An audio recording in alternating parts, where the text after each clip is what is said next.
Este invierno lo he utilizado para escribir algo pleno de dificultades, de tal suerte que mi valor para publicarlo vacila y se estremece. Se trata, en efecto, de un libro terrible, que esta vez me ha brotado del alma, muy negro, casi un calamar. Tengo la impresión de que he agarrado algo por los cuernos, aunque, desde luego, no se trata de un toro. Este es un fragmento que Nietzsche escribió a su amigo Peter Gast cuando estaba a punto de terminar el libro del que vamos a hablar hoy, Más allá del bien y del mal, de Friedrich Nietzsche. Eh, Hola con todos. Estoy aquí con Juanse, es Hola, un amigo y también psicólogo. psicólogo general. Ajá, Sí. Hola, gracias por este espacio y por recomendarme ese libro que está brutal. de ley, Está brutal. de ley, de ley. Entonces, bueno, ahorita vamos a conversar de unos temas y puntos que nos parecieron interesantes de este libro, ¿ya? Em, Como pueden ver, ya no tengo a mi compañera habitual porque se fue a vivir en otro lado. Pero, hola Dani, te extrañamos. Ya. A ver, entonces comencemos dando un poco de contexto de quién es Nietzsche, sí, De ley. porque puede, o sea, puede digamos, Nietzsche es un filósofo que puede interpretarse de diversas formas Full. y hay gente que dice que hay tantos Nietzsches como lectores, ¿sí ves? Wow, tantos nichos como lectores. Ajá, También se ha dado a bastante mala interpretación. sí, Bueno, bastante mala interpretación. en teoría mala interpretación, así que es Ujú. algo que vamos a ver justamente hablando del libro. Sí, entonces bueno, una cosa importante que decir es que hay un estudio que hacen unos alemanes para ver la influencia de Nietzsche en 100 años y vio que Nietzsche, los libros y las ideas de Nietzsche inspiraron a diversos grupos de personas, desde feministas hasta neonazis, pasando por naturalistas, ambientalistas, o sea, todo Todo tipo. anarquistas. Entonces se puede ver que, o sea, las ideas de Nietzsche son, o sea, por lo menos, no sé si decir difusas, pero pueden influir a todo el espectro. ¿Sí ves? No, no. Y clara muestra de eso es que el libro que Más allá de bien y del mal fue escrito en 1886. Ujú, ¿Cuánto tiempo ha pasado de eso? claro. Imagínate, y de ese libro están hablando muchas personas, también estamos hablando nosotros aquí Ujú. sentados. Claro. Es increíble. Imagínate un libro de hace más de 100 años y Sí. son ideas que todavía siguen surgiendo, siguen teniendo esta influencia. Ujú. Y bueno, o sea, también el peso que tiene el nombre de Nietzsche, o sea, es un, es un, puede ser una señal de la influencia que ha tenido. Si ves, Ujú. o sea, Nietzsche es una persona demasiado influyente en la cultura occidental, Bastante, por lo sí. menos. Pero bueno, Nietzsche creció en Alemania cuando el nazismo y el nacionalismo estaban creciendo fuertemente, así. Esta necesidad de arraigarse tanto a tu nación, de que solo los que vienen de mi lado, como Ujú. que me sirven, me Claro, aportan. claro, Y eso claro. es bastante excluyente a varios tipos de personas. Y sin embargo, Nietzsche escribió sobre eso, pero quizá no fue tan bien interpretado. Sí. Por ejemplo, tenemos la Alemania nazi de Hitler, que fue una de sus influencias, fue Nietzsche. Eso lo describe en su famoso libro, o sea, el Mein Kampf, Ujú, de Mi dele. lucha. Él dice, o sea, tengo estas ideas de Nietzsche, tengo todo este conocimiento, ¿qué hago con eso? Si odio a los judíos. Y si ves como ya ahí está empezando Claro, a surgir, a influenciar lo que él siente más de lo que está escrito en los libros, claro. que eso me parece bastante de sanidad, digamos, filosófica para hablar sobre eso. ¿Sí? Sí, sí. Em, y bueno, ajá. Otra cosa de Nietzsche es que, digamos, ahorita hablando sobre su contexto, es que se enfermó de sífilis bastante joven, así. Y durante gran parte de su vida creció enfermo. O sea, lo que tuvo que hacer Nietzsche era que tenía que viajar y estar viajando por Europa y estar buscando lugares en los que el clima sea templado porque el frío le hacía leña, sí, le destruía. O sea, destruía. era una persona bastante enferma. Es bastante importante saber este contexto porque él también es bastante emocional. Si leen alguno de sus aforismos, que tiene brutales aforismos, se ve como que esa energía que él tiene, Sí. ¿sí? Y lo impregna bastante en su filosofía. Sí, sí, sí. Bastante. Y ya vamos a ver por qué ver el contexto de la persona es importante, porque, o sea, una cosa que vamos a ver en un rato que dice Nietzsche es que la filosofía es una autobiografía del filósofo. Del filósofo, Ajá. de lo que siente, de lo que piensa, incluso de su contexto, por ejemplo. Y Nietzsche, o sea, también o sea, de lo que yo he leído, ha puesto bastante énfasis en el cuerpo, si ves, o sea, en la vitalidad. La vitalidad. Ujú. En lo que puedes experimentar. Ujú. En lo que puedes experimentar. Sí. Ya. También Nietzsche, o sea, es considerado un genio. Nietzsche fue profesor, fue nombrado profesor a los 24 en la universidad en la que trabajaba en Alemania, sin la necesidad de que haya acabado su doctorado. Ujú. Eh, es un genio. Fue un genio. Bueno, entonces, antes de comenzar con esta discusión sobre Nietzsche, tenemos que decir una cosa. Y es que la discusión sobre Nietzsche y sobre su filosofía se sale de la ciencia, ¿ya? Y esta salida de la ciencia, o sea, la discusión principal de Nietzsche está en torno a los valores. Los valores. Ujú. ¿Qué tipo de valores?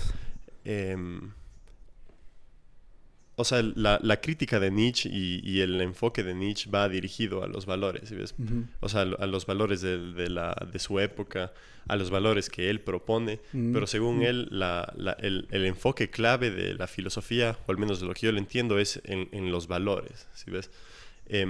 Y los valores se salen de...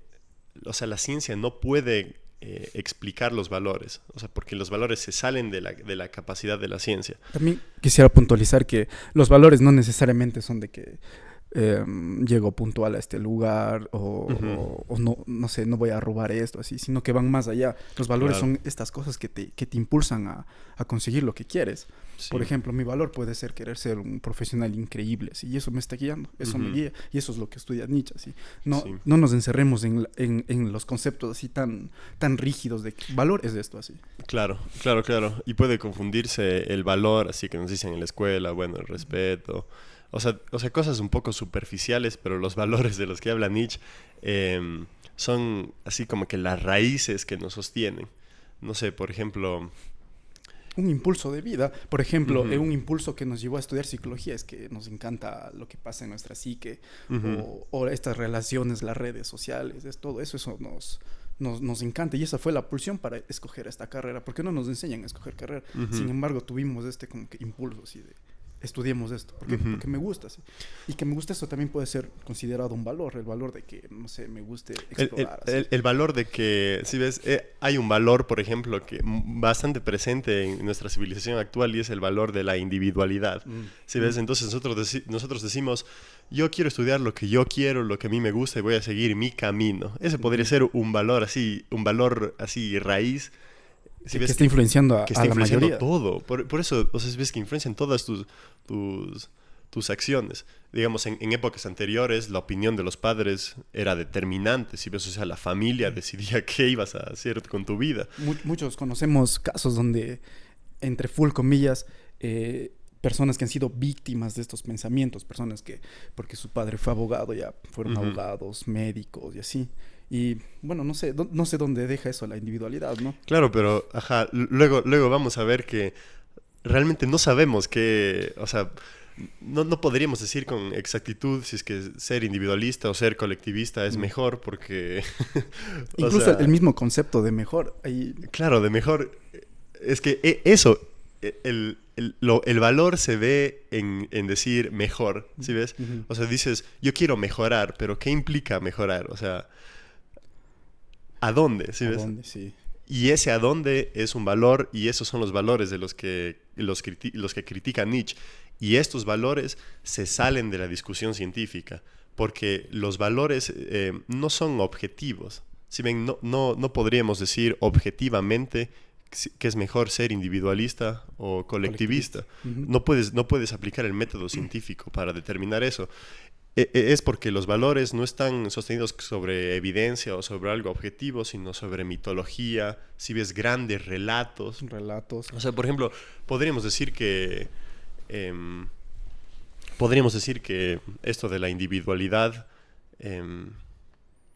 podría estar... Puede venir desde hace muchos años claro, atrás. O sea, desde la religión, o sea, desde... Incluso antes, cuando recién pasamos de esta etapa a Homo sapiens, Uh-huh. ¿qué era mejor para ellos? Era la comunidad, ¿no es cierto? Ellos estaban Uh-huh. unidos, compartían cosas, sin embargo, siempre había una persona que decía, no, ¿por qué? O sea, yo quisiera coger más bayas de ese árbol, quisiera que sea más mío, y empezaba a...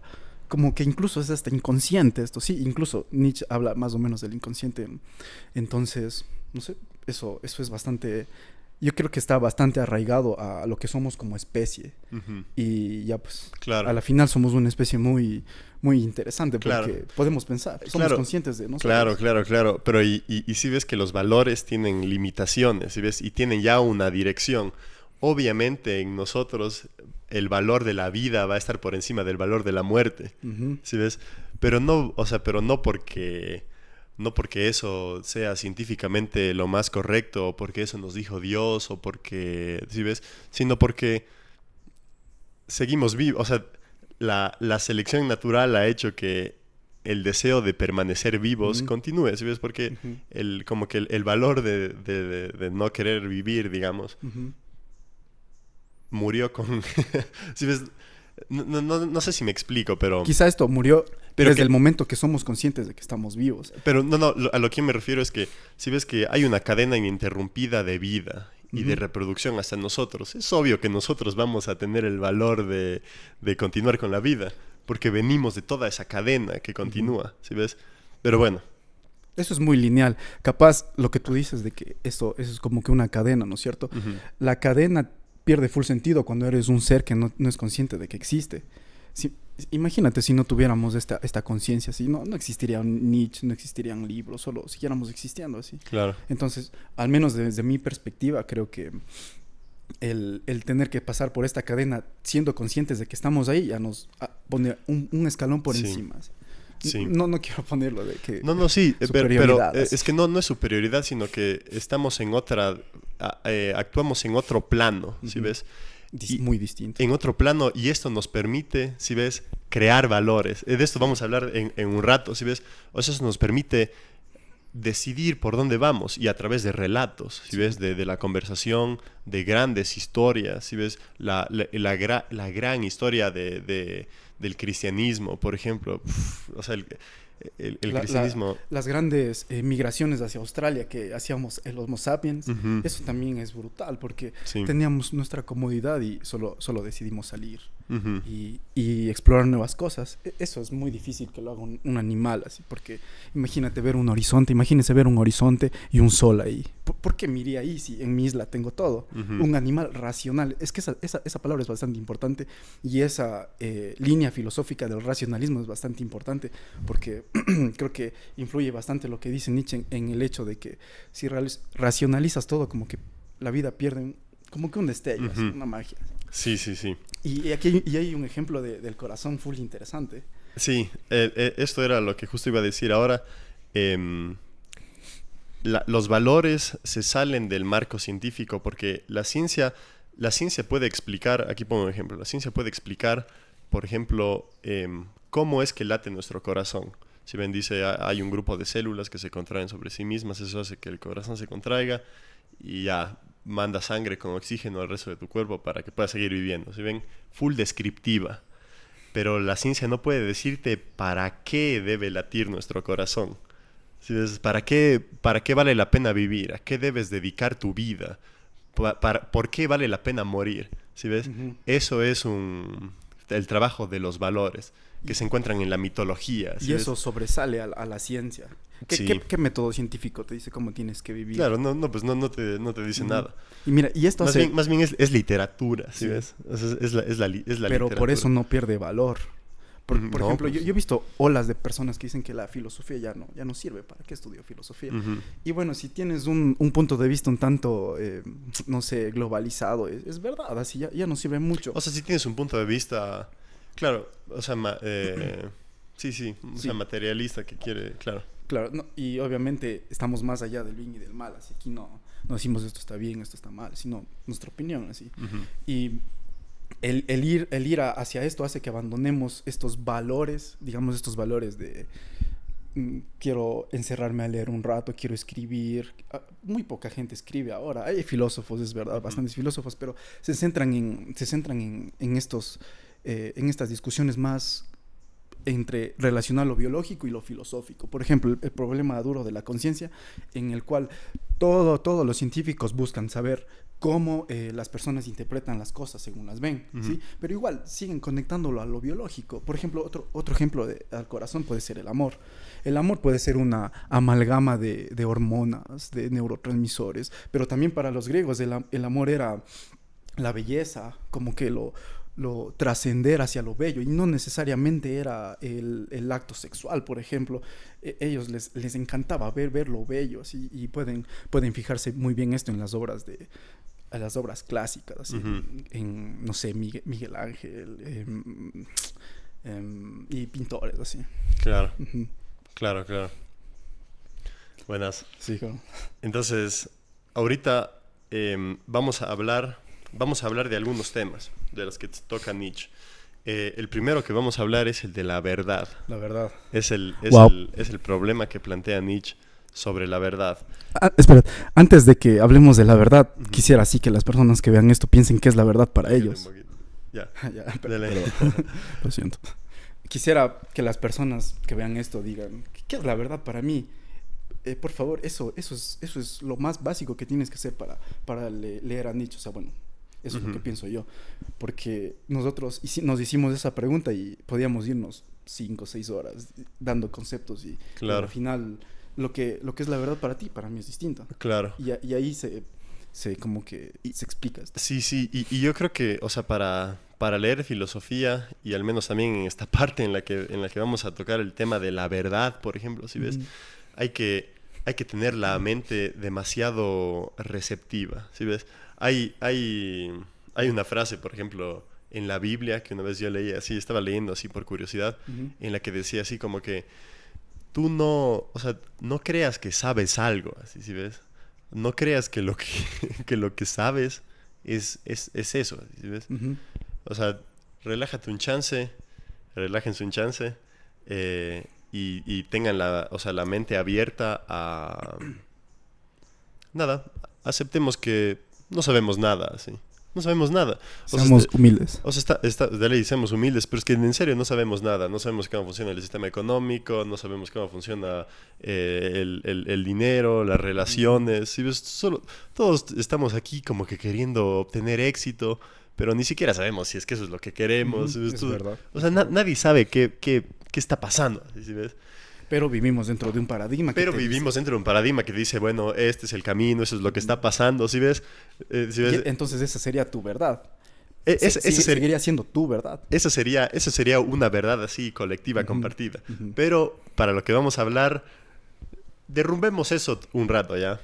No sabemos nada Nada. ahorita, ya. Seamos como Sócrates, que Dele. no sabemos nada. Ajá, no sabemos nada. Entonces, aquí viene la pregunta sobre que Nietzsche hace. Nietzsche hace la pregunta, ¿es preferible, la peligrosa pregunta, ¿es preferible la verdad a la no verdad? Y aquí Nietzsche dice, podrían creernos que nunca se ha tocado antes este tema Mm. en la historia.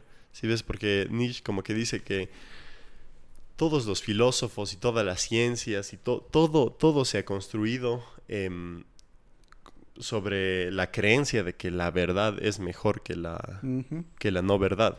¿Sí ves? Entonces, a ver, y parecería una pregunta tonta, ¿sí? Porque vos podrías decir, obvio que la verdad es preferible a la no verdad. Ujú. Sí, o sea, yo obvio que prefiero. Pero esto es también porque somos hijos de Sócrates. ¿Sí ves? Hijos de los griegos que ponían a la verdad sobre todo. ¿Sí ves? A la verdad como el bien máximo. Sí, la verdad como también, o sea, Y, la co- verdad y como es si, y como si existente. existiera también Ujú. algo que es la verdad, ¿sí ves? El idealismo. El El idealismo idealismo. Ya. que libera este cuerpo mortal y le pone a las ideas como que lo top, lo Ujú. mejor. Sí, sí. Claro, o sea, ¿qué tal si le tocamos primero ese tema? Ya. O sea, ¿quién dice que existe una verdad? ¿Sí ves? ¿Quién dice que existe una O verdad? sea, el filósofo que se sabe que habló sobre que existe una verdad fue Platón. Platón. ¿Sí ven? O sea, Platón dijo, nada, todo este mundo es así, está chueco, se muere, todo se pudre, así, todo es imperfecto. Pero está la verdad, así como que hay un mundo aparte en el que está la verdad. ¿Sí ves? Ya, Ujú. ya no está una silla que puede ser, o sea, si ves, o sea, que está Que chueca, podemos, sino está la silla ideal. Crea la idea de que existe algo por ahí que es ujú. la verdad. ¿Sí ves? Pero qué idea tan rara de que existe algo que es verdad. Sí, sí, sí, no sé si me explico. Sí, y es justamente, a ver, comenzamos hablando justo en este tema de la no verdad, Ujú, y eso es bastante curioso porque, como tú dices, ellos creían en la verdad, ujú, pero sin embargo también tenían que aceptar ciertas cosas como la no verdad, cosas como la antítesis de una cosa, por ujú, ejemplo, del bien y del mal, y como el bien puede estar en cosas que para ti pueden ser mal. Por ujú, ejemplo, justamente estaba viendo sobre, ya pues somos psicólogos, psicólogos muy buenos, hablando de la terapia de aceptación y compromiso. ujú, Esta terapia, entre muchas cosas que hace, y que obviamente no vamos a hablar aquí, nos ayuda a aceptar cosas que pueden ser muy opuestas, muy extremistas hacia estas cosas. Por ejemplo, ¿cómo puedo amar a una persona y también odiarla al mismo tiempo? O cómo ujú. puedo odiar a una persona pero al mismo tiempo me atraiga. Entonces, esas son cosas que la verdad no encierra muy bien. ¿Por qué? Claro. Porque la verdad puede ser en un mundo cristiano positivista de que me enamoro, procrear, formar, casarme, familia. Pero ¿y dónde está el amor que es netamente pasional? Ujú, No necesariamente el amor tiene un significado muy estricto y tampoco va entre el bien y el mal, sino se va modificando. Y eso es, al menos yo eso es lo que entendí de Nietzsche. Así que él dice, bueno, existen ciertos términos que tienen una explicación. Esa explicación puede ser positiva o negativa. ujú. Sin embargo, si vamos más allá de eso y si aceptamos que también en el amor puede haber odio, esa es la no verdad, porque es su antítesis. O el miedo, o la Claro, temerosidad y ese tipo de cosas. claro. Y, y, mm, y también Nietzsche hace énfasis en que, o sea, pone ejemplos, por ejemplo, en los que se muestran a culturas previas a las socráticas a Sócrates y Platón, Ujú. en el que ya no se da una búsqueda de la verdad, sino que otros valores entran en juego, ¿sí ves? O sea, por ejemplo, el engaño, así. A ver, Ulises, Ulises, yo escuché Ulises es un engaño. experto engañador. Ujú. Si ves, Ulises es un experto engañador. Y aquí podemos ver la relatividad de la verdad. Si Claro. ven, o sea, nosotros podemos decir, la verdad, sí, imagínate esta verdad, la verdad es el bien máximo, ¿sí ves? Ya. Pero un poco antes, en los griegos presocráticos, el engaño era, ¿sí ves? Era uno de los valores. ¿Sí ves? Por ejemplo, Ulises con el caballo de Troya, Mm, Ulises engañando al cíclope. ujú. Ajá, Como que se presenta esta antítesis en la historia, porque igual la historia ha estado llena de civilizaciones pequeñas que se pelean entre sí, así mares y mares de claro. civilizaciones, donde ¿qué era lo que primaba? La violencia. Si tú podías asesinar a toda la otra comunidad, lo tenías que hacer. ¿Por qué? Porque si no ellos te atacaban. Ujú. Y esto hizo que evolucionen, que se hagan ciudades, El grandes vil- ciudades. Y somos hijos de eso, somos hijos de estas peleas, de Claro. estos conflictos, también de lo bueno, porque obviamente hubo amor, hubo todo, pero está ahí así como que Ujú. todo chocando. Claro, claro, claro. Y eso choca con tu verdad, porque una persona que tenga muy arraigada que la libertad es, que la verdad es ser felices, nunca va a aceptar que a veces tienes que ser duro, a veces tienes que incluso utilizar la violencia, por ejemplo. Eso no lo va a aceptar y eso ya le encierra en su paradigma. Claro. Y de eso hablábamos, de que queremos que por lo menos en este tiempo, en este rato, nos sentemos y veamos todo aceptemos que no sabemos nada. esto. ¿Sí? No. Capaz la verdad no está en algún lugar, sino en lo funcional, ¿sí ves? En lo racional. Y me acuerdo que conversábamos en anteriores ocasiones sobre Dostoyevsky, que justamente hablaba del racionalismo. Sí. Entonces, eso me pareció muy, muy interesante. Aquí, por ejemplo, hay un buen ejemplo para discutir sobre qué es preferible, la verdad o la no verdad. Entonces hay un ejemplo muy bueno de el amor romántico. ¿Ya? Yo me acuerdo que, nada, pues, cuando era adolescente y me enamoré así de mi primera novia, nada, fue así como que... O sea, todo el que se ha enamorado sabe la magia que es así, el amor, ¿sí ve? Y luego pasó el tiempo y comencé a leer así sobre, ¿sí ves? La parte más biológica del amor y es decepcionante, ¿sí ves? O sea, el enterarte que ciertos procesos, como por ejemplo el proceso de obsesión, puede que, si ves desde la verdad científica, puede que sea explicado como nada, un proceso que hace que te obsesiones tanto con otra persona que cojas de una y se reproduzcan, ¿sí ven? Pero, si ven, aquí está la verdad, que sería la perspectiva científica, y la otra que sería la no verdad, que sería la perspectiva romántica, literaria. Pero en este caso podemos ver que la perspectiva romántica viene cargada de muchísima más vitalidad. ¿Sí ves? Que ¿Qué es eso de vitalidad? O sea, es como que fuegos artificiales, ¿sí ves? Como cuando te enamoraste por primera vez. Como cuando te enamoraste por primera vez, o en vez de la perspectiva, si ves, muy racionalista, si ves de, bueno, causa-efecto. En este momento la oxitocina está haciendo su trabajo, la serotonina está disminuyendo, por eso lo extraño. Una huevada. ¿Sí? O sea, se puede ver que en este caso la no verdad, que sería la parte literaria del amor, es muchísimo más vitalizante que esa parte muy racional y fría y seca. ¿Sí ves? Y eso es lo que vos decías de Dostoyevsky. Esta parte es importantísima. Es una de las cosas que más me han gustado que he leído últimamente. Dostoyevsky critica duramente el racionalismo, porque dice que el racionalismo te separa. El racionalismo, y si ves que el racionalismo como que intenta buscar así la verdad, así intenta ser calculador. Pero Dostoyevsky dice que ser muy racional te separa de lo que él llama la fuente viva de la vida. Y la fuente viva de la vida está... O sea, no es racional. Así, si ves, o sea, la fuente viva de la vida está ahí afuera cuando solo te lanzas. La misma frase es una metáfora.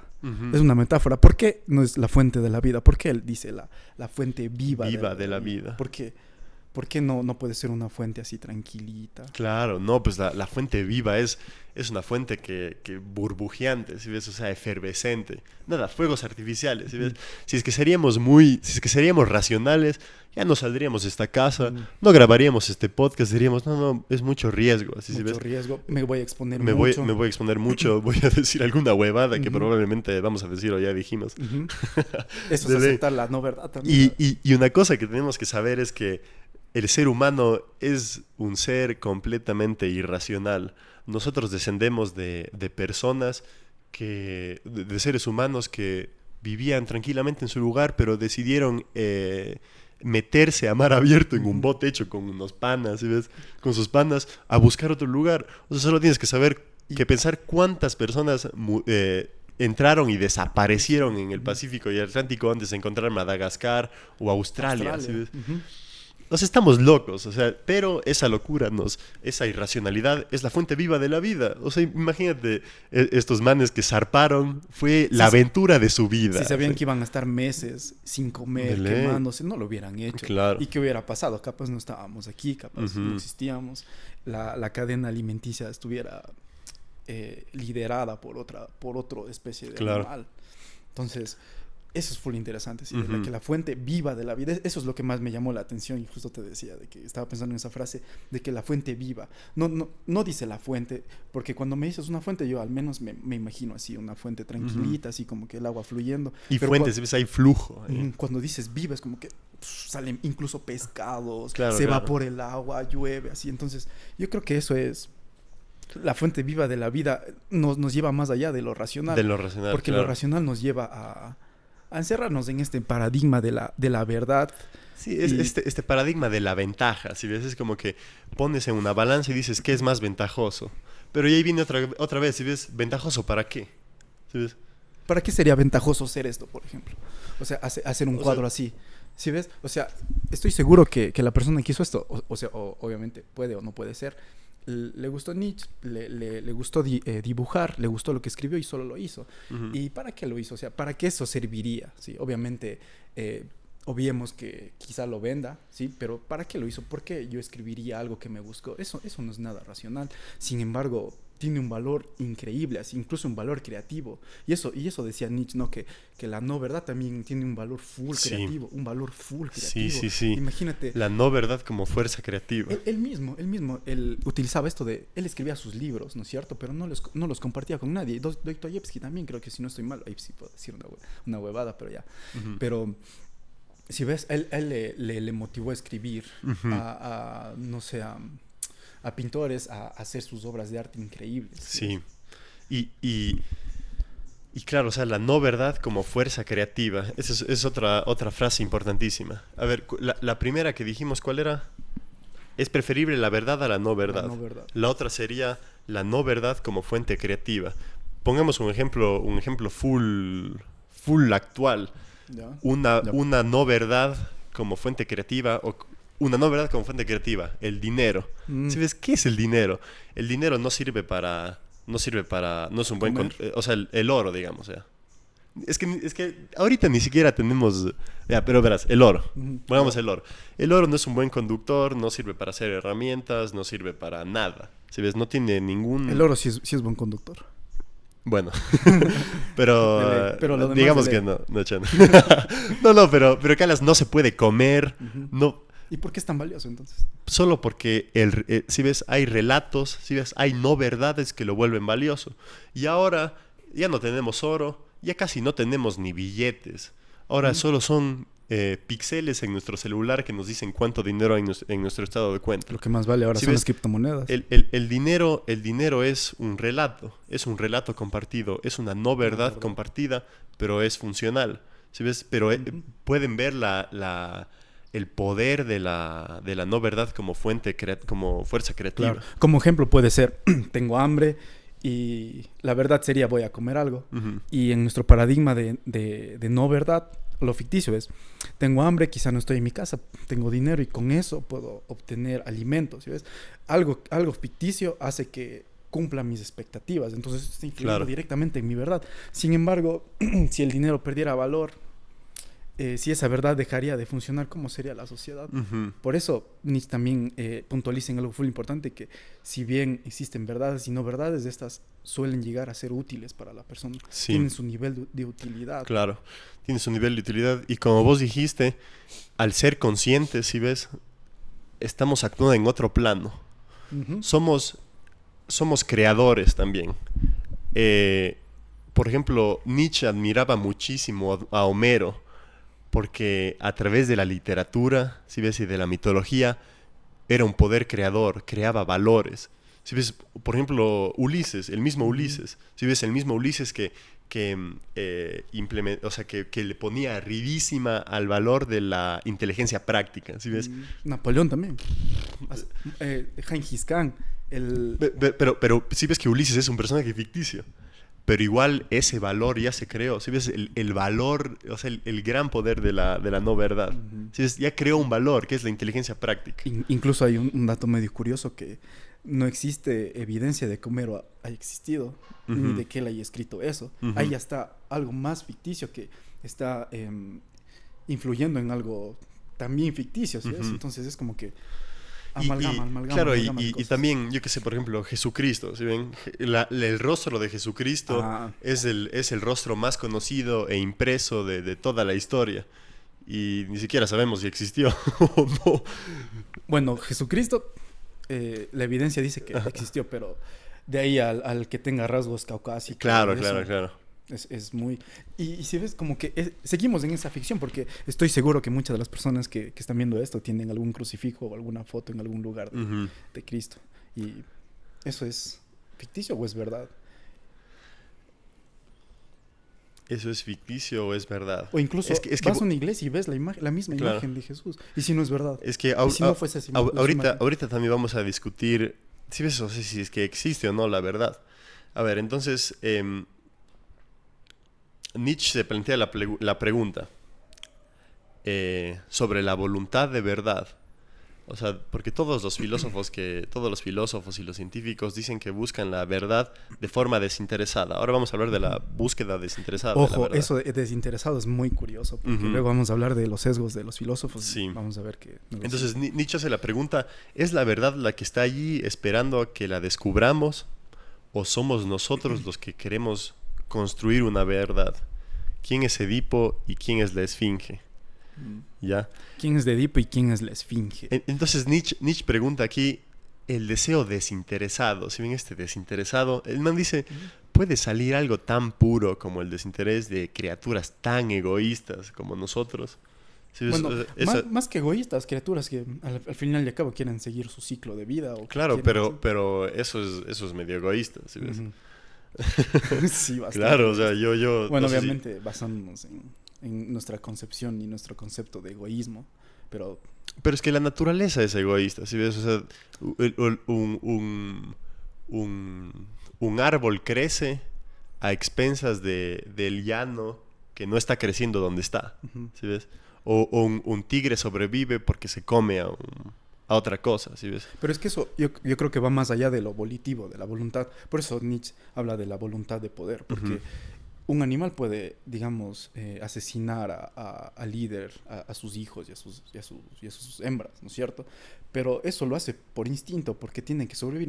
No es tan voluntario que digamos. O sea, ellos no tienen el inconsciente que dice, no, si lo asesino a él, me van a tener miedo, me van a respetar. Que al final pasa. Pero es que no debe ser consciente para que sea voluntad, ¿sí ves? O sea, claro, no debe ser consciente para que sea voluntad. Claro, eso más bien es una definición que le estoy dando como ser consciente. Claro, o sea, para nosotros serviría de ley. Pero claro, está... No me quiero desviar mucho, pero... Por ejemplo, este tema de la voluntad, del que sale de la voluntad de poder, Nietzsche inspira de la voluntad de vida de Arthur Schopenhauer. Y en Schopenhauer la voluntad de vida es una fuerza irracional que está en todo ser vivo, hasta en los no vivos, ¿sí ves? Que hace que quiera seguir viviendo, ¿sí ves?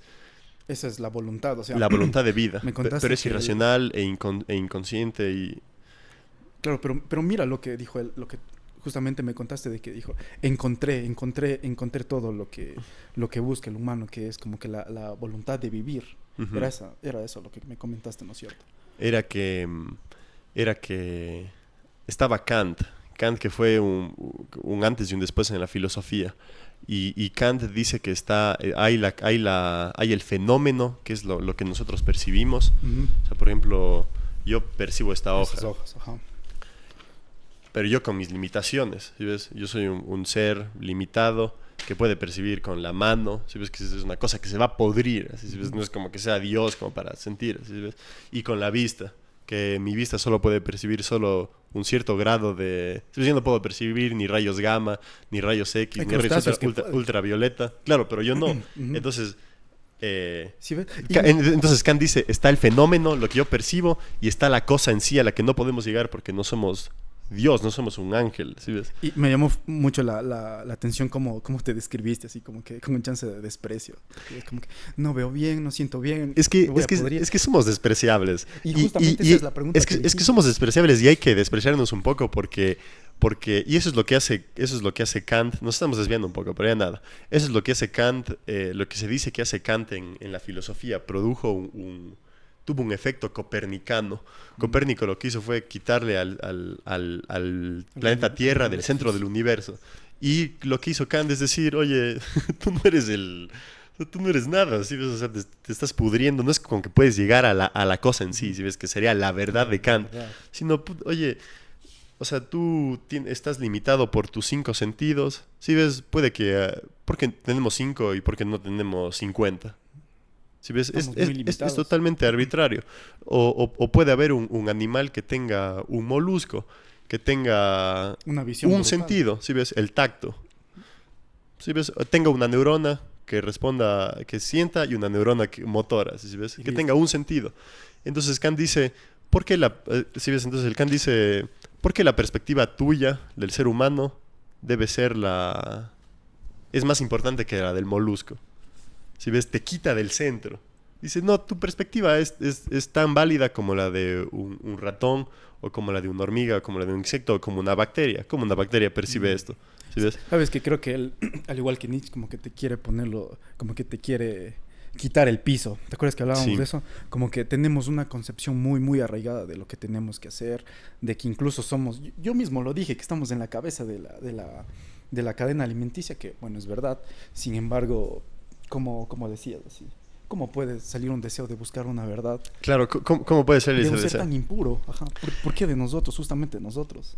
Claro. ¿Por qué? ¿Por qué buscar lo primordial, así, lo base, lo clave para la vida? Si no, o sea, no sé si podamos o no, pero estamos muy limitados para eso. Uh-huh. Entonces aquí Nietzsche hace la pregunta, hace la pregunta... No, Nietzsche plantea esta idea. Dice, la conciencia no es antitética de lo instintivo en ningún aspecto decisivo. La mayor parte del pensamiento consciente de un filósofo está secretamente dirigida por sus instintos, y estos la fuerzan a discurrir por determinados cauces.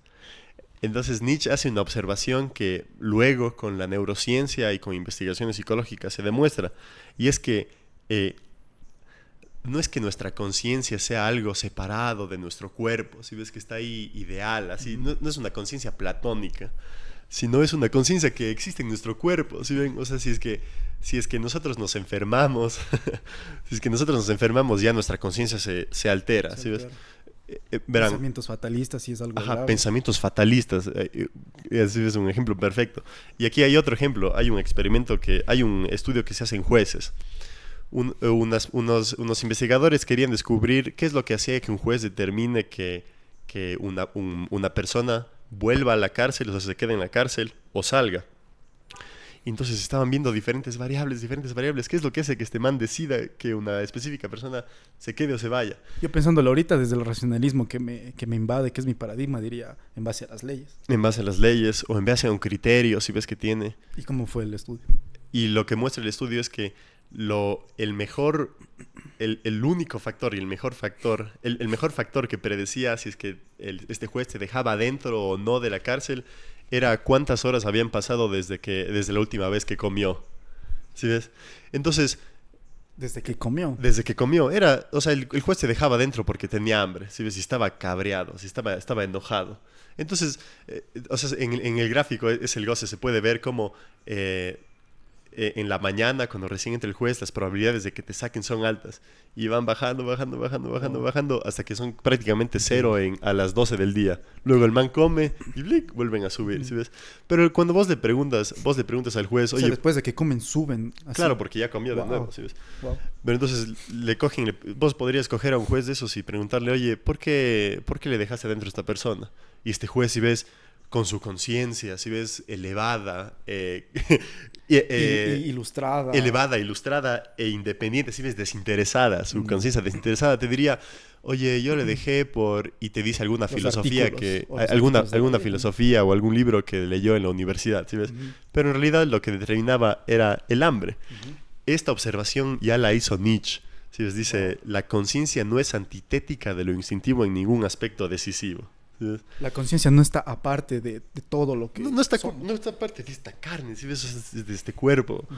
Entonces, y de nuestra vida, ¿sí ves? De nuestra propia historia de vida, lo que nos ha pasado. Entonces aquí es cuando Nietzsche dice, la filosofía la filosofía que plantea cada filósofo no es un reflejo de la realidad, sino es una autobiografía de su autor.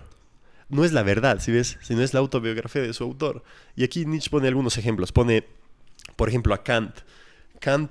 Era Kant que crea el imperativo categórico. El imperativo categórico, o sea, en simples rasgos es un sistema moral que te dice que... es un sistema moral que te dice que debes hacer las cosas, debes hacer la cosa que es buena, no porque si es que no la haces te castigan, sino porque es lo correcto por hacer. ¿Sí ven? Es lo correcto. ¿Y por qué crees que pensaba eso? ¿Por qué crees que él era tan imperativo categórico? Claro, y es porque Kant era una persona obsesiva. ¿Sí? Kant era una persona obsesiva que caminaba siempre a la misma hora, siempre exactamente a la misma hora, se daba una vuelta al parque.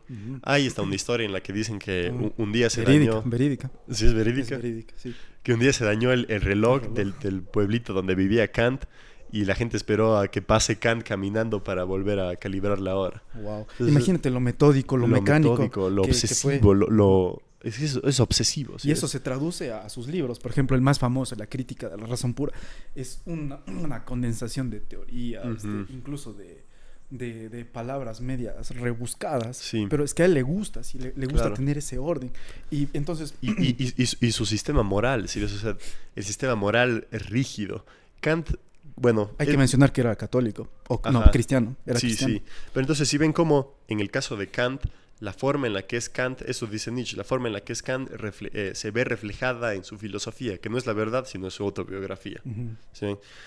Otro ejemplo, Schopenhauer. Schopenhauer plantea una realidad pesimista. ¿Sí ves? Creo que este ejemplo es mucho más claro. Así, es muchísimo más claro. Y Schopenhauer era un amargado, un viejo amargado. O sea... con todo el respeto y todo el amor a Schopenhauer, así, porque es un monstruo Schopenhauer, pero Schopenhauer era una persona que vivió prácticamente toda su vida amargado. Y porque ahora le conozcamos bastante y compremos sus libros y los leamos, en realidad su contexto fue de que estuvo muy amargado, triste, y sus libros... Casi toda su vida. No importaba. Al final de su vida sí importaron. Al final, pero imagínate vivir toda tu vida así. Y es su verdad, o sea, seguramente él se sentía en su zona de confort. ¿Cómo? No, pues es que eso es lo que dice Nietzsche. Las filosofías y las verdades, o sea, son más una forma de expresión, la forma en la que el autor ve la realidad, ¿sí ves? Incluso justifica cómo ve la realidad, claro, el caso del cristianismo. Una persona pesimista, una persona... además que de acuerdo a su propio contexto, su propia autobiografía, genera su teoría, ¿sí ves? Muy claro. Pero como respuesta a, ¿sí ves? Como respuesta a su forma de ser. Y también conociéndole un poco, te das cuenta de que justifica un poco el sufrir. Como que dice, lo importante, digamos que este punto de la vida es sufrir, porque venimos a sufrir, y en base a esto podemos construir ciertas cosas. Entonces se está justificando un poco, o sea, al menos así lo veo, de que ya pues me siento mal, estoy sufriendo, no hay nada que pueda hacer. Capaz la verdad es así, capaz la verdad es sufrir. Y para él es válido. Hay muchas personas que leen Schopenhauer y wow, o sea, les cambia la vida. Claro. Pero sigue siendo su verdad. Como claro. Por ejemplo, mencionaste esto de la Esfinge y Edipo y no hablamos mucho sobre eso, pero es full importante porque aquí nace esta pregunta de que, a ver, ¿qué hizo Edipo? ¿Descubrió la verdad o la construyó? Si él no resolvía los acertijos de la Esfinge, ¿hubiera pasado lo que pasó? ¿Hubiera asesinado a su padre? ¿Hubiera tenido hijos con su madre? ¿Quién sabe? Pero si ves como él buscó eso. No es que le llegó eso divinamente, meditando, llegando al nirvana. No. Fue a la Esfinge, resolvió esto y la Esfinge le dijo prácticamente qué hacer. Entonces, ¿esa es su realidad, su verdad o la verdad? O la verdad de la Esfinge. De ley. Sí. Otro ejemplo. Bueno. Otro ejemplo de que toda filosofía es una autobiografía del autor, y aquí llegamos a una parte clave. Y es Platón. El padre de la mayoría de filósofos, al menos desde este punto de vista humanista. Ajá. Platón fue una persona que, era discípulo de Sócrates. Y de un rato al otro, por unos líos que Sócrates tenía, le matan a su maestro. Le matan a su maestro y Sócrates se vuelve loquito. Así. ¿Sí ves? Platón. Platón, perdón. Ajá. Platón se vuelve loquito. O sea, le mataron a Sócrates y escribió todo lo que... y escribió todo lo que Sócrates dijo. O sea, ¿cuántos libros? O sea, de seguro más de 7. Pero imagínense cómo le afectó la muerte de su maestro a Sócrates para que escriba tantos libros. Él no se menciona en sus libros, para nada. Pero siempre está Sócrates y alguien más, así, exponiendo la idea. Entonces, era una admiración demasiado genuina. Porque, bueno, Sócrates también era un maldito genio. Sí. Hay que admitirlo. Pero aquí llega una parte clave, que Sócrates... hubo una discusión. Sócrates les hacía leña a todos. Pero hubo una discusión en la que tuvo con un sofista, no me acuerdo el nombre, en la que como que se quedó medio sin respuestas. ¿Y qué decía? Porque discutían qué era la verdad. Entonces Sócrates da su posición. Y el sofista le dice, la verdad es aquello que le sirve en ese momento al poder. Al poder. Ajá, al poder. Y Sócrates no pudo rebatirle eso, ¿sí ves? Y luego, más tarde, el poder, si ves, utilizando la verdad como herramienta, le mata a Sócrates. Obviamente Sócrates se toma la cicuta voluntariamente, pero arraigado al poder, o sea, él lo hizo porque tenía que, o sea, claro, él tenía que... Claro, pero se especula que Platón, o sea, con este, ¿sí ves? O sea, el man dice, debe haber una verdad afuera de lo que quiere el poder. Porque si alguien que tanto admiro murió así... Claro, o sea, no, pues debe haber algo ahí, debe haber algo allí que es verdad, ¿sí ves? Que es incambiable, que no depende del poder, sino que es incambiable. ¿Y qué hizo para eso? ¿Qué hizo? Sócrates, ¿qué digo? Platón. Yo creo que es uno de los eventos más importantes, más cataclísmicos de la historia, y es que Sócrates plantea otra realidad aparte de esta. Sócrates crea lo que se llama el dualismo ontológico. ¿Platón? Platón. Gracias. No. Platón establece lo que se llama el dualismo ontológico. Platón dice que dualismo es de dos y ontológico, lo ontológico es el estudio del ser. Entonces Platón dice, hay dos realidades. Hay esta, si ves, la material, la que se pudre, y hay la otra. La divina, la perfecta, si ves, ahí está la verdad. Pero es que debemos, o sea, saber lo importante que fue que Platón rompió la realidad en dos. O sea, en este momento nos suena algo incluso medio interesante, no tan transgresor, pero para aquella época, en ese momento, o sea, donde no existías más allá de tu ser. Es que antes de eso no existían el más allá, ¿sí ves? Antes de Platón, no existía el más allá. Y el cristianismo y muchas de las ideas actuales toman ese más allá, ese dualismo ontológico, lo toman de Sócrates y lo establecen de Platón, y lo establecen como suyo. El cielo cristiano, el paraíso, es un hijo del idealismo, es un hijo del idealismo platónico, que divide la realidad en dos. Y ahora... Pero mira, aquí también es curioso, y esto es algo que pienso, o sea, más que esté escrito en un libro o algo así, es que la muerte de Sócrates le hizo pedazos, le hundió totalmente, porque era casi como su conciencia. O sea, él pensaba lo que pensaba Sócrates. Sí. Y Sócrates lo ejecutan, o sea, él toma la cicuta. Y no sé, imagínate que él también pensó en esto de las ideas y todo, porque ya pues se murió, digamos, su ídolo. Claro. Y quería de alguna manera mantenerle vivo, y vio que esa manera fue a raíz de las ideas, lo que no se muere, y esto hizo que se divida. ¿Sí ves? Imagínate, capaz si es que no existía Sócrates. O sea, esto es algo que pienso así. Capaz no existía el dualismo que él decía. Capaz no, es que eso es exactamente esto, ¿sí ves? Una biografía del autor, ¿sí ves? Muy, muy curioso eso, sí. Muy curioso. Entonces, y también hay full más ejemplos, pero hemos escogido de estos porque claro. Nietzsche es en los que se enfoca, aunque igual estaba en otra época, sí. y no conocía. Pero igual, lo que podemos decir de esto es que ya pues Sócrates, de acuerdo a su biografía, ¿sí ves? Porque no es la verdad, ¿sí ves? Y no es lo que plantea Sócrates. Se crea estas dos realidades que luego se traducen en el cielo cristiano. Y nos vamos acercando a lo que critica Nietzsche y lo que Nietzsche está en contra. Ahora, hablemos de uno de los grupos que Nietzsche critica duramente, los cristianos. Que justamente nace de esto. Que justamente nace del dualismo Del dualismo, el alma, lo inmortal. Lo inmortal, claro, claro, el alma, si ves, el alma no está en nuestro cuerpo, sino es algo perfecto que... O sea, si ves lo... Y por eso al principio del podcast pedimos que abandonemos esto de la verdad, porque tenemos tan inculcado lo que... Creamos o no en que existe un alma. Claro, tenemos tan inculcado que hay un más allá, ¿sí ves? Pero tenemos que saber que esta idea se le ocurrió a un man, a una persona que es como tú o como yo, ¿sí ves? Es una idea, es un relato, pero ahí se ve también el poder creativo de la no verdad. ¿Sí ves? Imagínate, el man partió la realidad en dos. Partir así la realidad es una obra de arte, o sea, una lo obra que dice es una obra de arte. hermoso, ¿sí ves? Pero es que obviamente podemos estar así hablando, pero que bestia de hermoso. Sí. Así, hermoso. Y ahí está lo que decía Nietzsche, de que la verdad es la no verdad, es una fuerza creativa, porque, bueno, al menos desde mi punto de vista, no para mí es la no verdad lo que plantea Platón. Sin embargo, fue una fuente de creatividad brutal. Impresionante. Impresionante. Los diálogos de Platón son geniales. Sí. Recomendables para todo tipo de... Y ahora vamos a hablar de los cristianos, ¿sí ven? El cristianismo, que es un punto duro es un punto duro de crítica de Nietzsche. Entonces, así como analizamos la biografía de otros autores, ¿sí ves? Nos preguntamos quién es Platón, y de acuerdo a eso podemos entender su verdad, ¿sí ves? Preguntémonos ahora, ¿quiénes fueron los cristianos? ¿Quiénes crearon el cristianismo?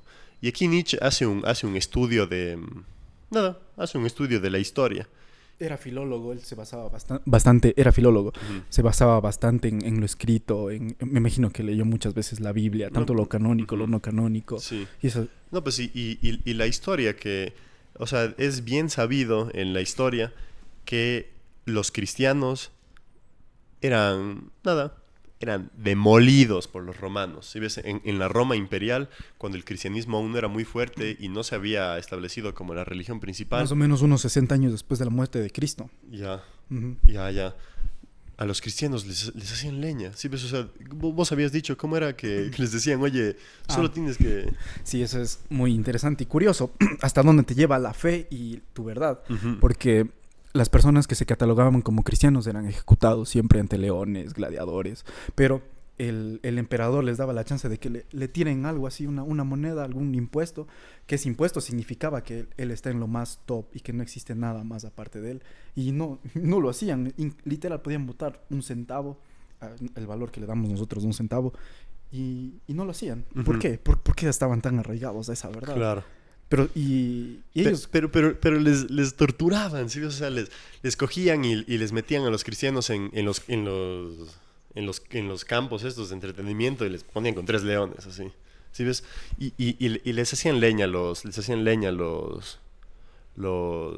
romanos a los cristianos. Y es que ahí está lo curioso, ¿por qué no lanzar una moneda y seguir viviendo? ¿Por qué? Ahí creo que entra bastante los valores y todo eso. Claro, claro. Entonces, sabiendo esto, ya racionalizando un poco, ellos se basaban en esto, ¿no? En estas creencias, en esta moral cristiana de que si sufro aquí, capaz en el más allá, en el mundo de las ideas, voy a sentirme mejor, me van a recompensar incluso. Claro, y aquí Nietzsche plantea una de las ideas más potentes de toda la literatura de Nietzsche, y habla de lo que es la moral del... Digamos, a Nietzsche le pone como la moral del esclavo y la moral del amo, algo así. Pero digamos... Obviamente abandonando un poco la definición pura de esclavo y... Claro, pero digamos la moral del débil y la moral del fuerte, ¿ya? Que eso no suena tan feo así. Pero Nietzsche lo que dice es que la moral cristiana no nació espontáneamente como la moral romana. Si ven, los romanos veían como bueno, si ves, en su moral, en su verdad, veían como bueno la fortaleza, el derroche, si ves, el desperdicio, ¿sí ves? El derroche, el exceso. Los romanos tenían banquetes enormes, tenían Orgías. muchísimo sexo, ¿sí ves? O sea, derrochaban, ¿sí ves? Eran poderosos, eran altivos. Es que no ¿Sí existía ves? nada más. Un romano iba así, caminando así. Y entonces es la moral de los romanos, la moral de los fuertes. Y lo que dice... Con moral nos referimos a lo que para ellos es justo. Claro, a lo que para ellos era su verdad, así, de lo que es justo, de lo que es bueno, ¿sí ves?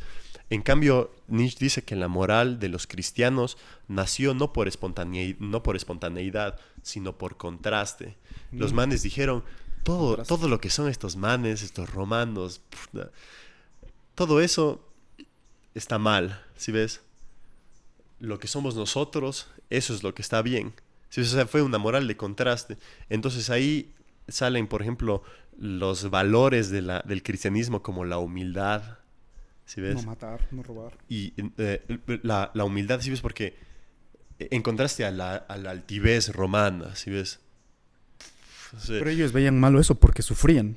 ellos veían más, y además que porque o sea, los que les torturaban eran esos, ¿sí ves? Entonces sale, por ejemplo, también por ejemplo, el estar reservado, ¿sí ves? Por ejemplo, el no comer mucho, la gula, ¿sí ves? No comer mucho, no tener mucho sexo, ¿sí ves? O sea, reservarte. Todos estos valores cristianos, si puedes pensar uno, igual ahí dime.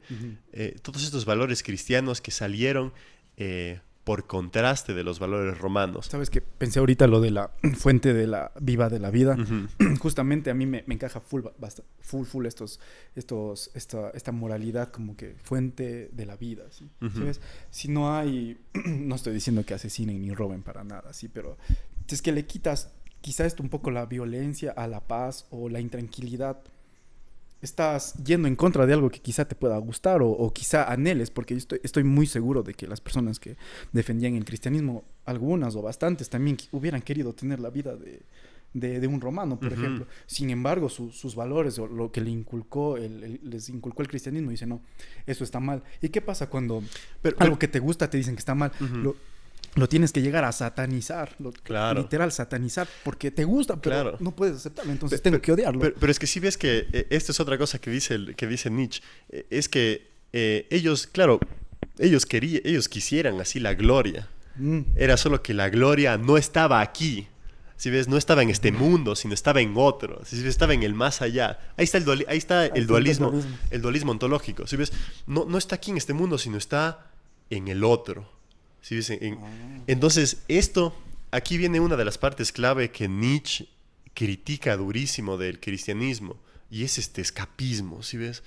O sea, claro, como Nietzsche no cree en la verdad, o sea, dice, bueno, y vos, o sea, ya, digamos, estás sufriendo aquí ahorita, te contienes, no haces lo que quieres, pero ¿y tú cómo sabes que hay un cielo después, así? ¿Sí ves? O sea, estás sacrificando tu vida aquí, la que sabes que es verdadera, ¿sí ves? Porque te sientes por una cosa que te dicen, ¿sí ves? Increíble. O sea... ¿Por qué lo tomas como verdad? Claro, ¿por qué lo tomas como verdad? Y además que este escapismo, ¿sí ves? Este esperar al otro lado, Nietzsche lo ve como una negación de la vida. Sí, es porque si esperas al otro lado y si tienes una visión de dualista ontológica, y esto se ve clarísimo en el cristianismo, o sea, los manes descuidan su cuerpo porque el cuerpo es así medio lo podrido, ¿sí ves? La herencia de Platón. Y el alma es lo que va a llegar al otro lado, ¿sí ves? Lo puro. Lo puro, así, pero... Niegas esto que estás aquí, niegas esto de aquí, ¿sí ves? Que sabes que es real. Nietzsche admiraba a los romanos imperialistas y a los griegos presocráticos porque ellos creían en ellos aceptaban la finitud de la vida. Ellos decían, nada, solo hay una realidad, ¿sí ves? Eran preplatónicos.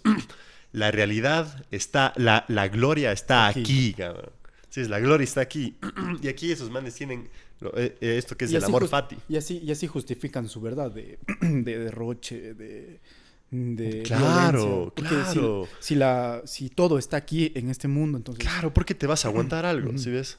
Y igual no sabemos, no estamos diciendo que esa sea la forma en la que debemos actuar. Claro. Esa debe ser nuestra moral. Nietzsche tampoco dice, esa debe ser la moral. Lo único que dice Nietzsche es, no escapes de esta vida. ¿Sí ves? O sea, que...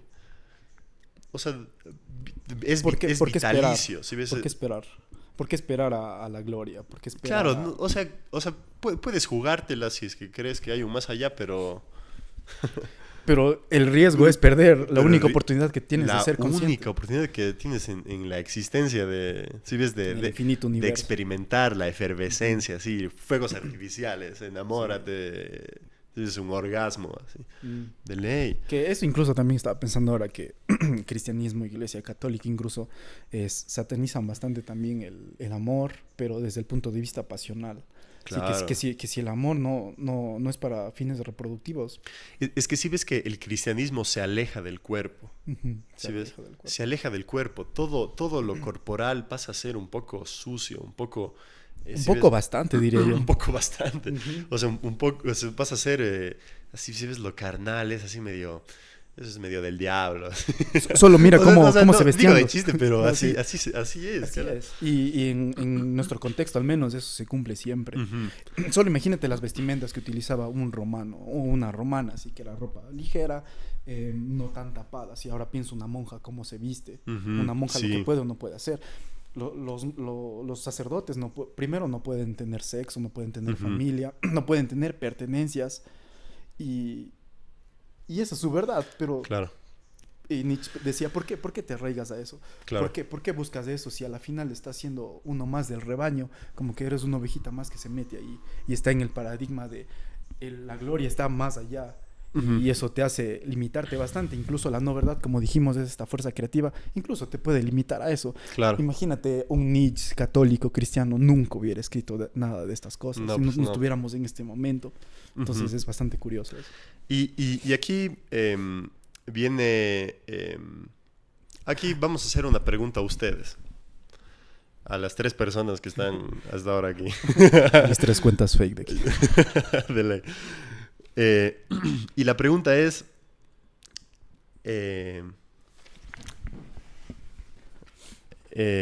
ya, solo una cosa más. Nietzsche está en contra del escapismo, ¿ya? Entonces analiza el paraíso cristiano y dice algo así como, ¿por qué tu paraíso es de calma? ¿Acaso... La fuente viva de la vida. ¿Acaso estás cansado? ¿Sí ves? Nietzsche como que propone la idea y dice como que tengan cuidado con esta idea de calma y de descanso que tanto anhelan. Eso puede reflejar algo de cómo están viviendo la vida. ¿Sí ven? Ustedes, les hacemos un ejercicio a ustedes y piensen cómo sería su paraíso. ¿Qué tiene su paraíso? ¿Cuáles son las características? Tómense un segundo para pensar. Pero si es que su paraíso, o sea, las características que tiene su paraíso dicen mucho de cómo están viviendo la vida. ¿Sí ves? O sea, si es que tu paraíso es un lugar de calma, tal vez este lugar, esta vida, lo estás sintiendo de manera pesada, ¿sí ves? Nietzsche hace bastante énfasis en esta idea de la pesadez, ¿sí ves? O sea, de la... claro, la pesadez. De quizá una energía que hace no vivir la vida a pleno. Como que esta pesadez de que, bueno, poniéndonos muy actualmente, de que esta pesadez de que no, tengo que estudiar, tengo un trabajo, tengo que mantener una familia.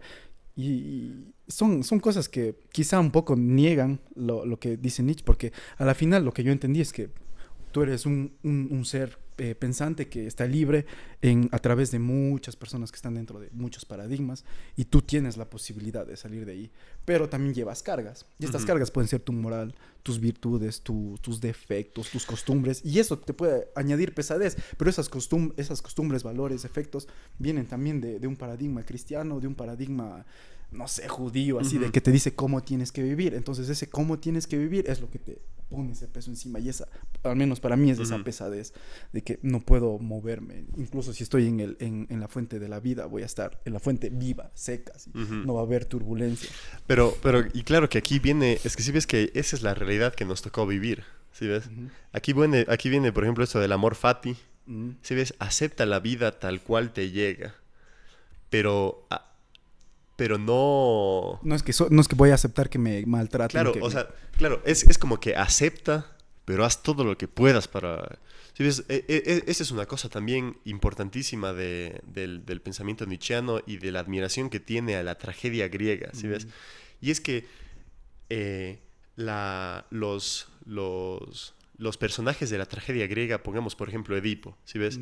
O sea, les cae una tragedia y está el destino ahí, ¿sí ves? El destino ya está hecho, pero estos héroes griegos pelean con la realidad, así ¿sí ves? Con todas sus fuerzas, o sea, hacen todo lo posible para escapar de eso. Haciendo cosas que van fuera de lo común, como matar. Ajá, claro, pero si ves que esa sería como que la posición que yo siento que Nietzsche admira. Y es ya, nada, pues aceptamos la vida. Si ves, además que la tragedia, en la tragedia para Nietzsche, la tragedia griega, no tiene un componente religioso, ¿sí ves? O sea, lo que pasa de malo en la tragedia griega no es un castigo de un dios por alguna cosa moral. Nada, la tragedia es solo una posibilidad más de la existencia. Bueno, aquí vamos a hablar de una cosa importante y es de qué está en contra Nietzsche. Una cosa que hace Nietzsche es, claro, nos quita el suelo a todos. Si ves, ya Nietzsche dice, no existe una verdad que nos sostenga. ¿Sí? O sea, ese es el abismo también del que habla Nietzsche. ¿Sí ves? El abismo. El abismo. ¿Pero a qué te refieres con abismo? O sea, al abismo me refiero a que esa es la pregunta peligrosa que hace Nietzsche, es ¿qué pasaría si es que nada de lo que sabemos está correcto, ¿sí ves? Es real. Es real. O sea, ¿qué pasaría si nada, lo que dijimos al principio, qué pasaría si nada de lo que sabemos está bien, ¿sí ves? Y eso es lo que en parte hace al atacar a la verdad, ¿sí ves? Nos deja sin piso. Sin una base en que creer, por ejemplo, si es que los valores cristianos, la religión y todo eso, no es una fuente de verdad. Claro. Totalmente verídica. Sí. Y eso es lo que le da el piso a muchas personas. Por eso me acuerdo que me comentaste que lees Nietzsche y el piso se te va. Sí, claro, o sea... Estás tan parado en tu realidad y luego te das cuenta que... Y si no es así. Y esas son preguntas que sí son Nietzsche. Y creo que es de la base por lo que escribe el libro. Y ese es hay un aforismo que está en ese libro que dice algo así como, si es que miras el suficiente tiempo, o sea, si es que miras directamente al abismo, el abismo te mira de regreso, ¿sí ves? Es peligroso mirar hacia el abismo, ¿sí ves? Hacia el o sea, si es que no hay verdad que nos sostenga, nada, es el abismo. Pero el abismo, obviamente estamos hablando metafóricamente, sí, pero... Claro, metafóricamente. ¿Qué crees que tenga el abismo para una persona, por ejemplo, que es católica, cristiana y que sus valores se basan en los mandamientos y esas cosas? ¿Qué viera esa persona en el abismo? Es que ese es uno de los grandes terrores del ser humano, ¿sí ves? El estar sin piso. Pero ¿qué pasa cuando estás solo? Comienzas a verte a ti mismo. Y cuando empiezas a verte a ti mismo, te das cuenta de esto de las voluntades, de qué vas a mi verdad y todo eso. O sea, te enfrentas a la absoluta complejidad de la realidad. La realidad es infinitamente compleja. Te enfrentas a eso y te enfrentas y aceptas que no sabes nada. ¿Sí? No sabemos nada. Pero bueno, Nietzsche... Pero es que eso es muy difícil porque imagínate que eres full católico, te hablan de Nietzsche y te convence tanto que dices, ¿y ahora qué hago? ¿Y ahora qué? Desde que nací tengo estos valores, estas costumbres incluso mi inconsciente me dice, no hagas estas cosas y a veces es muy contradictorio. Y ya vamos a hablar más de eso, de qué pasa si es que perdemos el piso. Pero ahora... Nietzsche lo que hace, una cosa importante recalcar es, Nietzsche no nos dice cómo debemos actuar. Lo que hace Nietzsche es quitarnos el piso y luego dice, bueno, ya hice mi trabajo, lo siguiente es trabajo de los filósofos del peligro, filósofos del futuro. ¿Pero por qué del peligro? Porque es peligroso mirar al abismo, ¿sí? Es peligroso. Nietzsche plantea de forma absolutamente hermosa la idea de que, si ves, nosotros somos hijos del cristianismo. Tenemos unos ciertos valores como de compasión, si ves, de humildad. Y Nietzsche dice, y bueno, y eso es lo peligroso, si ves, dice, y bueno, ¿y qué pasa si es que la compasión no es el camino? ¿Qué pasa si es que el camino es la violencia más absoluta y despiadada. Eso puede ser un ejemplo, ¿sí ves? Pero Nietzsche lo plantea. Capaz suena transgresor, pero no sabemos, ¿sí ves? O sea, ese es el abismo, ese es el peligro de quitarte el suelo. Nietzsche no nos dice qué hacer, pero hay una cosa que sí se puede interpretar de Nietzsche, que nosotros hemos interpretado, y es el hecho de que... ¿De qué está en contra Nietzsche? Esa es la pregunta. Y de lo que yo he entendido, es que Nietzsche de lo que está en contra, y lo dice expresamente, es de la negación de la vida. Negación de la vida. Uh-huh. Y cómo... O sea, para que entendamos un poco más, ¿cómo sería un ejemplo de negar la vida? Negar la vida sería creer que hay un más allá que está detrás, ¿sí ves? Ya, eso diría Nietzsche. Claro. O sea, obviamente, yéndonos afuera de nuestros impulsos, pensamientos, creencias, sesgos, es algo que Nietzsche defendía, ¿no es cierto? Uh-huh. Entonces... Claro, es el escapismo, lo que Nietzsche dice es que el ser humano es una bestia impresionante, ¿sí ves? Llena de belleza y de vitalidad, y que ciertas realidades, ciertos relatos, Uh-huh. como los del cristianismo o los platónicos, que desprecian esta vida, reduce nuestra inmensa belleza. Hay también un aforismo que dice algo así como: un pavo real guarda sus plumas, ¿sí ves? O sea, esconde sus plumas, ¿no? ¿sí ves? Para no mostrarlas. Y a eso le llaman admirable, Admirable. ¿sí ves? Es irónico, ¿sí ves? Como que Nietzsche dice... Eso yo lo entiendo ¿Por qué como... admiras algo que Eso esconde? yo lo entiendo como una crítica a la humildad, ¿sí ves? A la humildad cristiana, ¿sí ves? En contra de la altivez romana, ¿sí ves? La opulencia. ¿Sí ves? Claro, la altivez. O sea, porque podemos, por ejemplo, un ejemplo que se me ocurre es que a los romanos una forma de negar la vida para ellos sería comenzar a adorar a un dios y luego entregar todas sus riquezas, todo lo que hacen solo por algo que está luego de la vida. Claro. ¿Sí? O sea, podrían admirar a un dios que está aquí, ¿sí ves? Eso hacían las siempre, culturas antiguas. Claro. El sol, Uh-huh. la madre tierra, todo Claro. eso. Pero ya estás actuando aquí en esa realidad. Para mí una forma de afirmar la vida sería escuchar una canción, una canción chévere. Incluso Nietzsche, Uh-huh. en un aforismo dice que la vida sin música no tendría sentido. Uh-huh. Entonces, imagínate que a mí me encante tanto eso y, no sé, me haga sacerdote. Ya no puedo escuchar la música que me guste. Y eso sería negar la vida. Puede que para ti no, pero para mí sí. Uh-huh. Entonces, creo que va ahí, así como que obedecer estas pulsiones que te hacen como que partícipe y te apoderan de tu realidad. Uh-huh.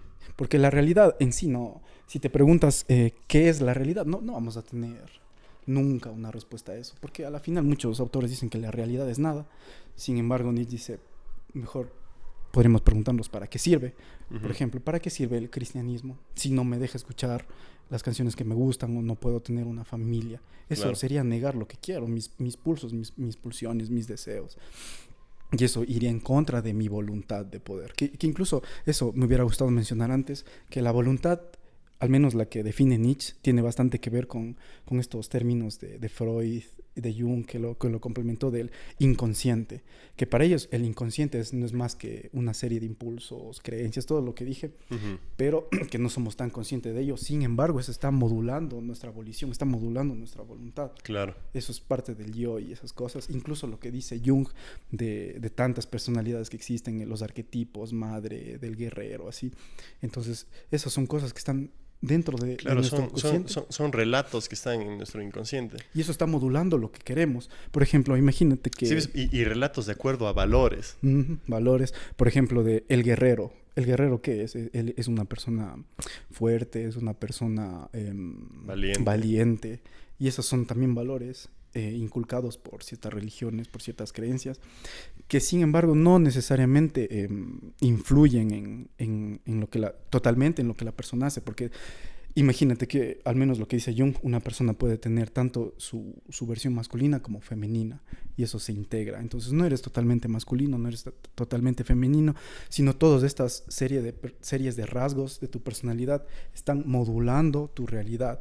¿Y qué pasa si dejas que estos rasgos se dejen llevar por una moralidad o unos mandamientos? Por ejemplo, el cristianismo hace que quizá no los sigas. Ujú. Por ejemplo, hay muchas personas que tienen trastornos o alteraciones en su psique que les hacen que no puedan adquirir ciertas cosas como la socialización y Claro. esas cosas.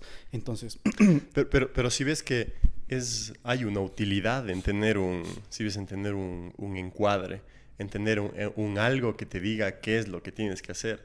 Obvio que hay, si ves, o sea, más bien nosotros que somos ya una era de personas que crecimos sin religión, es como que, ¿y ahora qué hacemos? ¿Qué hacemos? ¿Qué hacemos? ¿Qué hacemos? ¿Qué hacemos? Si es que nosotros no escogemos lo que queremos hacer, otros lo hacen. Si ves, por ejemplo, ahorita, como no hay religión, lo que determina qué hacemos con nuestra vida es el mercado, por ejemplo. Si ves, el mercado que impone los valores yo puedo querer ser de antropólogo y de no voy a... acumulación. ¿Sí ves? Por ejemplo, ¿sí ves? Pero es que el mercado es tan fuerte ahora, es una observación mía, porque ya, si ves, la religión se ha caído, las ideologías también se han caído, el comunismo se ha caído, ¿sí ves? Pero ya ahora el mercado es una de las cosas que es un ejemplo de los nuevos valores impuestos por una fuerza. Totalmente, y eso pasó en nuestro país hace no mucho con las elecciones. Eso está pasando en Latinoamérica, donde ahora, como tú dices, el mercado empieza a ser lo más importante. Y eso que lleva al dinero, obviamente. Claro, pero y es que si ves que es porque no tenemos una estructura fija de valores. Durante muchísimo tiempo de nuestra historia, lo que ha guiado nuestra forma de actuar ha sido la religión. ¿Sí ves? Incluso te limita, porque hay personas que, bueno, no personas, empresarios, todo tipo de personas que pueden querer, como que entre full comillas, abusar del otro para superarse, pero siguen viviendo dentro de este marco moral. Entonces, si ves esa contradicción, como que por un lado hago esto porque quiero avanzar, pero por otro lado eso está yendo en contra de mí. ¿Y eso qué está haciendo? Está haciendo que no estés disfrutando la vida, que estés negando todo lo que quieres porque estás basado en un sistema moral que no te lo permite. Sí. Y esto es lo que dice Nietzsche, como que abrámonos, así, quitémonos de esa base, porque si no nos quitamos de esa base, yo incluso puedo lograr lo que quiero y no lo voy a disfrutar. Voy a estar viendo la fuente de la vida como si... Claro, pero igual quitarnos esa base es el abismo, ¿sí ves? Es abrirte el abismo y ahí es peligroso, ¿sí ves? O sea, tú tienes que medio crear, ¿sí ves? Ese es medio el superhombre nietzscheano, aquel que puede crear sus propios valores, él dice porque eso. ya pierde el suelo, ¿sí ves? Y entonces crea sus propios valores, utilizando la no verdad como fuente creativa, crea sus propios valores y se sale. Pero salirse es peligroso, ¿sí ves? Por eso el instinto de rebaño es tan fuerte, ¿sí ves? El instinto de rebaño te dice, bueno, sé igual a toditos, así. O sea, resaltar es peligroso, ¿sí ves? Y obviamente es peligroso. Aquel que no actúa bajo los valores comunes es un forastero, ¿sí ves? No le entienden. Está perdido por ahí, ¿sí ves? Dices peligroso, pero esa es una visión que Nietzsche, yo siento que admira. Entonces aquí, Bran, ahorita vamos a hablar de qué es esto del abismo. Ya, pues Nietzsche, la gente cree que Nietzsche es nihilista, pero más bien Nietzsche lo que hace es hacer una observación de lo que está pasando, y él dice que somos nihilistas porque ya no hay un Dios. El nihilismo es la pérdida de la creencia en todos los valores. ¿Y por qué dices que esta pérdida de Dios? ¿Cuándo se dio? Porque Nietzsche habla de eso. Ajá. Verán, Nietzsche lo que dice es que la religión cristiana implanta un hábito en los europeos de esa época, y el hábito era el de buscar la verdad. ¿Sí ves? Entonces, ¿sí ves? El amor por la verdad de Dios. Entonces, esta misma búsqueda de la verdad lo que hace es que en ese momento Europa fue tierra fértil para que crezcan los primeros... el primer instinto científico.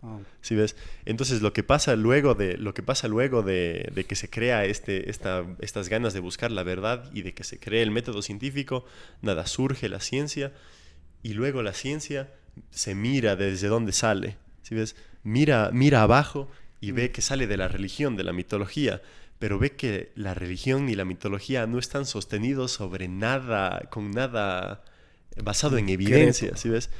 Y ¡boom! Se cae en nuestro piso. ¿Sí ves? La visión de la científica es 100% nihilista.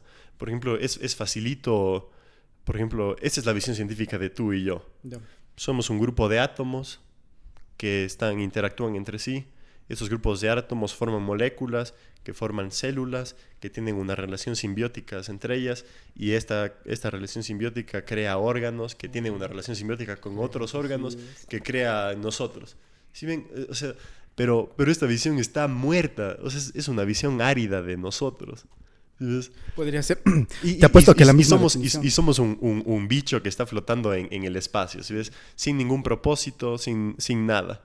Entonces, lo que dice Nietzsche es que gracias a la ciencia perdimos la fe en el sistema de creencias cristiano.